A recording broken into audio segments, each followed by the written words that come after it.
আমরা এর জবাব চাই, তীব্র নিন্দা জানাচ্ছি। আমাদের সুব্যবস্থার সঠিক পদ্ধতি গ্রহণ করতে হবে, আমাদেরকে আমাদের অধিকার ফিরিয়ে দিতে হবে। আমাদের বাড়িতে কেন ভাঙচুর হবে আমরা মানব না। জয় হিন্দু। আমরা এই দেশে সমান অধিকার ভাবে বাঁচতে চাই। আমাদের শরীরের এক বিন্দু রক্ত থাকতে আমরা এই বাংলাদেশ ছাড়বো না, কোনোভাবেই আমরা ছাড়বো না।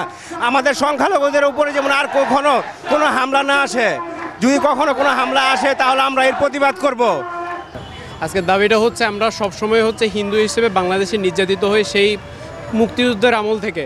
তো এই যে বারবার অত্যাচার, সংখ্যালঘুদের উপর বারবার অত্যাচার করা হচ্ছে, এর কোনো বিচার হয় না। বারবার এই অত্যাচারের কোনো সুষ্ঠু বিচার আমাদের কাছে পাওয়া যায় না। এই যে আমরা দ্বিতীয়বারের মতো বাংলাদেশ স্বাধীন করার পরও যখন আমরা আনন্দ উল্লাসে মেতে উঠব, তখন আমরা দেখতেছি আমাদের হিন্দুদের বাড়িঘর জ্বালানো হচ্ছে, বাড়িঘর পুড়িয়ে দেওয়া হচ্ছে, মা বোনদের ইজ্জত লুটে নেওয়া হচ্ছে, বাড়িঘর লুটপাট করা হচ্ছে। এটা তো কোনো স্বাধীন রাষ্ট্রে স্বাধীন মানুষের কাজ হইতে পারে না। মানে স্বাধীন মানুষ এইভাবে তো জীবনযাপন করতে পারে না।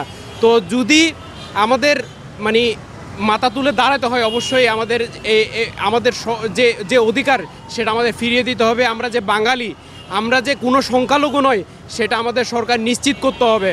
আমরা ডক্টর ইউনূসের কাছে আমরা বিনীত নিবেদন জানাবো, যাতে করে উনি আমাদের সংখ্যালঘু হিসেবে না দেখে একজন বাঙালি হিসেবে অন্য 10 জন নাগরিকের যেরকম অধিকার আছে, যাতে করে সেই রকম অধিকার আমাদের হিন্দুদের দিয়ে থাকে। আমরা শুধুমাত্র সংখ্যালঘু নয়, এখানে সবাইকে সমান অধিকার দিতে হবে, সমান সুবিধা নিশ্চিত করতে হবে এবং সমান বিচার প্রাপ্তির নিশ্চয়তা দিতে হবে সরকারের পক্ষ থেকে। এই বলে